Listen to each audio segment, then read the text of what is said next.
znanjem ponosni v prihodnost.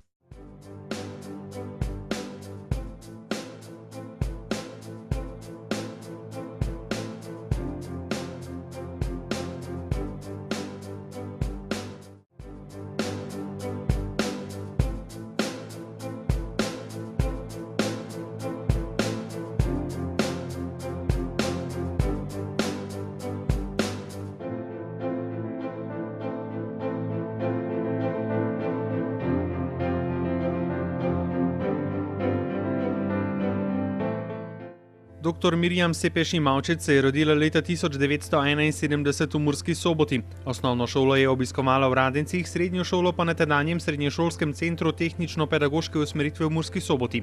Študij je nadaljevala na fakulteti za elektrotehniko, računalništvo in informatiko v Mariboru, kjer je leta 1996 diplomirala na študijskem programu računalništvo. Istega leta je pričela s podiplomskim študijem po programu enovit doktorski študij. Doktorsko dizertacijo je uspešno zagovarjala leta 2001. Dizertacija je bila v obliki doktorskega članka leta 2001 nagrajena na konferenci IRK kot ena od dveh najboljših doktorskih nalog z področja elektrotehnike in računalništva. Dr. Mirjam Sepeš-Imavčec je trenutno zaposlena na fakulteti za elektrotehniko, računalništvo in informatiko v Mariboru, kjer predava na študijskem programu telekomunikacije. Njeno raziskovalno področje so govorne in jezikovne tehnologije, predvsem statistični modeli pregibnih jezikov in statistično strojno prevajanje. Pomurska akademkinja dr.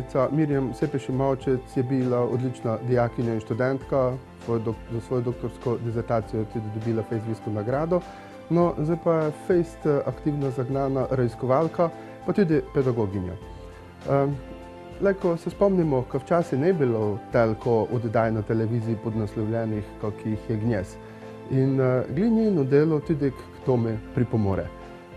Ona raziskuje, kako prepoznamo to, kar učimo in spravimo na papir, med drugim, in kako seveda sistem tudi olajšamo dolgo delo, kdo nekši guč moramo imeti napisane in seveda tudi prevedene.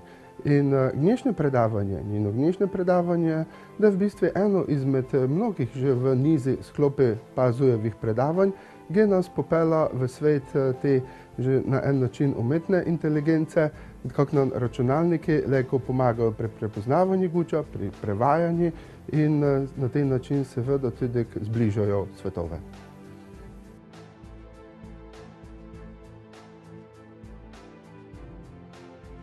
Prispevek obravnava avtomatsko razpoznavanje tekočega govora. Sistemi za razpoznavanje govora so osnovna komponenta v govorni komunikaciji med človekom in strojem. Uspešnost razpoznavanja govora je v največji meri odvisna od kvalitete akustičnih modelov. Za gradnjo akustičnih modelov pa potrebujemo dovolj veliko bazo posnetega govora, ki je prepisan v ortografski zapis. Transkribiranje je zelo zamuden in drag postopek. V prispevku predstavljamo primerjavo med ročnim in avtomatskim transkribiranjem.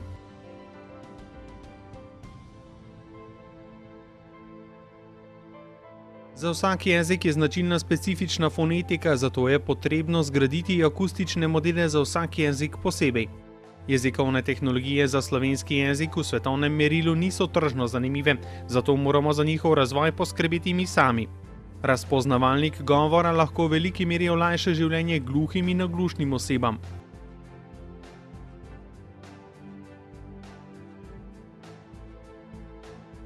Letos ne predstavljam svojega raziskovalnega dela, ampak raziskavo, ki jo je opravil sodelavec Gregor Donaj, ki je doktorski študent v našem laboratoriju.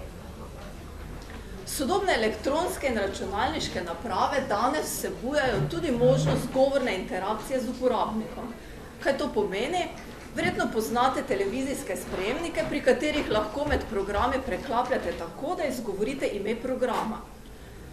Module govorne interakcije vključujejo oziroma vgrajujejo tudi v avtomobile in so namenjeni vozniku za to, da upravljajo z predvajalnikom glasbe, kajti njihove roke naj bi bile na volanu.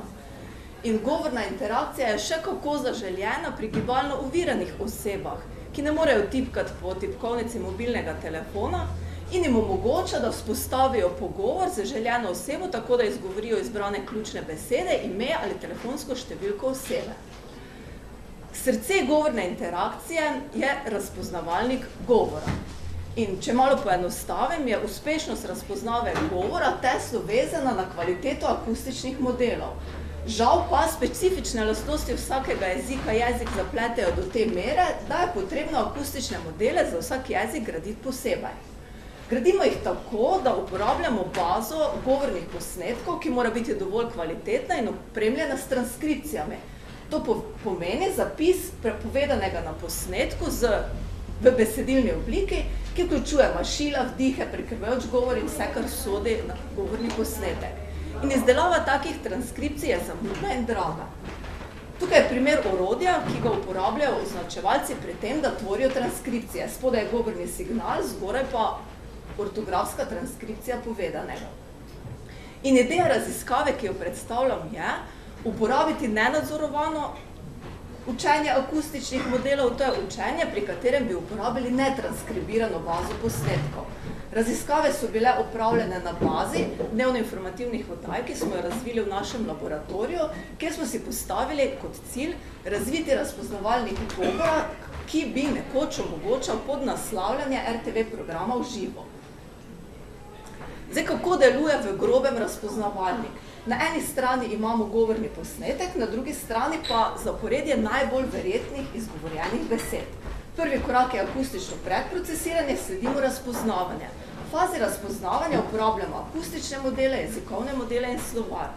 Slovar vsebuje nabor besed, ki jih razpoznavalnik razume. Se pravi, če izgovorimo besede, ki je razpoznavalnik nima v slovarju, razpoznavalnik ne razpozna, oziroma na izhodu vrne verjetno tisto besedo, ki je izgovorjeni najbolj podobna. Procesorsko zelo zahtevna naloga je razpoznavanje, zato temelji na statističnih pristopih.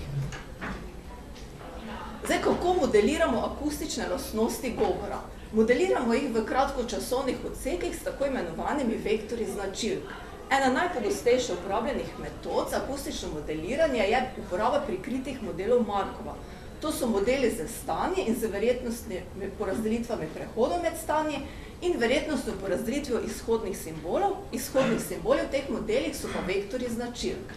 Porazdelitve vektorjev značilk modeliramo z Gaussovimi porazdelitvami. Parametre določamo na učni množice. Zdaj, sprva učimo akustične modele posameznih fonemov. Ampak vsi vemo, da je akustična realizacija vsakega fonema odvisna od levega in desnega konteksta, torej od fonema pred in za izgovorjenim fonemom.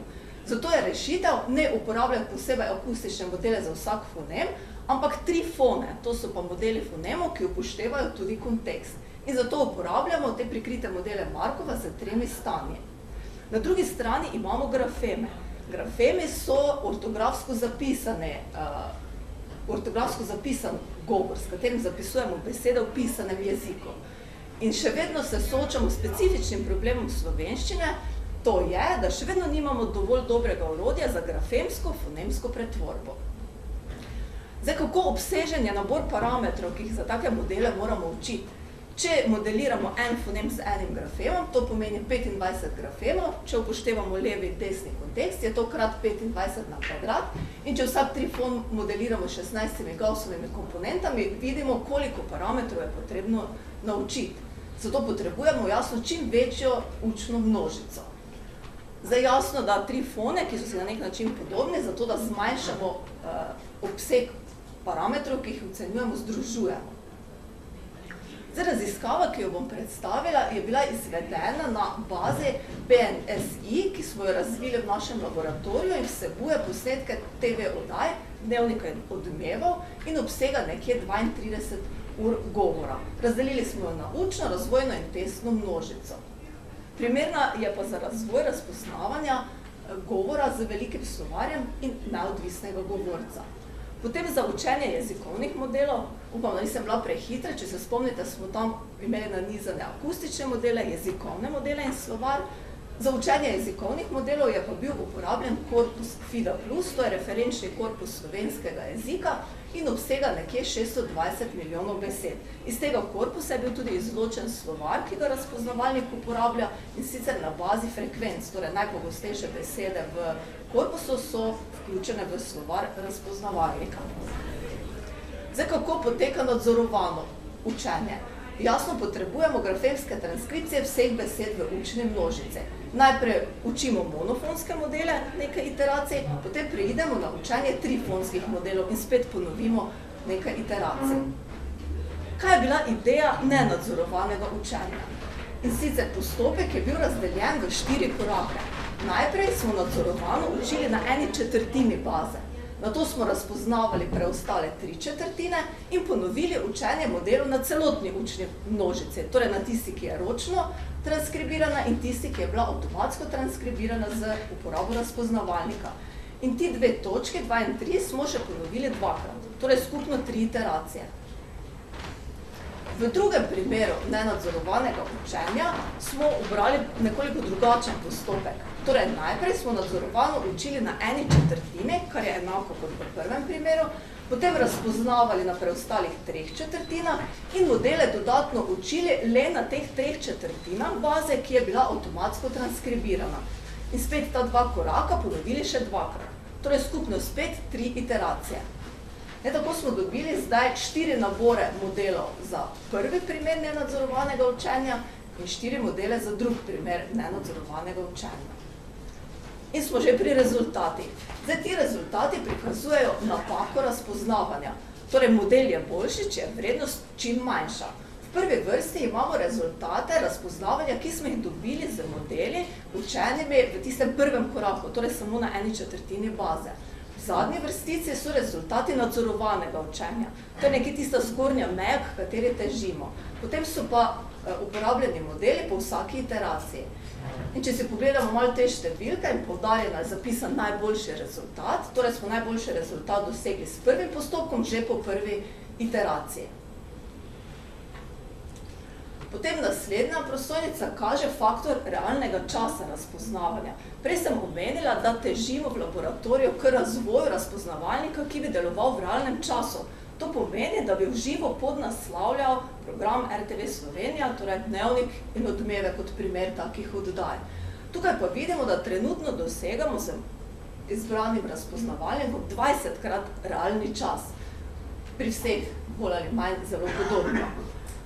Če to primerjamo z ročno izdelavo transkripcij, pa velja, da je za 1 uro govornega materiala potrebnih približno 40 ur dela označevalca. Torej, če to primerjamo z 20 urami, ki jih potrebuje razpoznavalnik za avtomatsko transkribiranje, smo torej 2-krat hitrejši. In če upoštevamo možnost offline razpoznavanja oziroma označevanja, potem si lahko privoščimo tudi paralelizacijo in če uporabljamo recimo 4-jedrni strežnik, potem pomeni, da je avtomatska transkripcija 8-krat hitrejša od ročne. Pa če upoštevamo, da se računalnik utrudi in lahko dela 24 ur na dan, 7 dni v tednu, vidimo, da smo sam postopek bistveno pohitrili. Res pa je, da izboljšanja, ki smo ga dosegli z nenadzorovanim učenjem, ne moremo primerjati z izboljšanjem, ki ga dosežemo z nadzorovanim učenjem.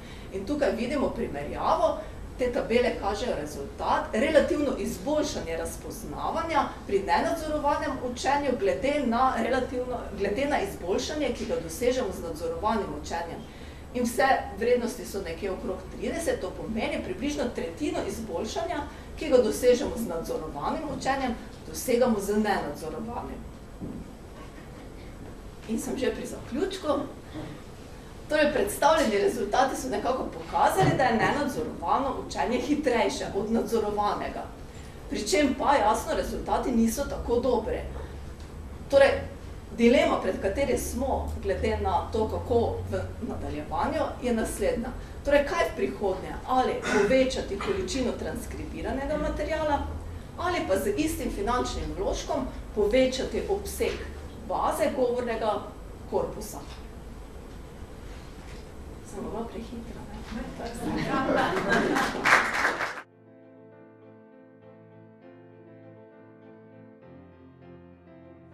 Izkušnje so pokazale, da je razvoj razpoznavalnika govora za slovenski jezik nekajkrat težja oziroma zahtevnejša naloga kot razvoj razpoznavalnika za angleščino. Na področju računalništva in informatike raziskujejo pomurski akademkinji dr. Mirjam Sepeši Mavčec še naslednji člani PAZU: pomurski akademik dr. Aleš Časar, pomurski akademik dr. Iztok Fister, pomurski akademik dr. Matej Gomboši, pomurski akademik dr. Jožef Đrkeš, pomurski akademik dr. Davorin Kofjač, pomurski akademik dr. Renato Lukač, pomurski akademik dr. Robert Mevlic, pomurski akademik dr. Andrej Tibavt in pomurski akademik dr. Borut Žalik.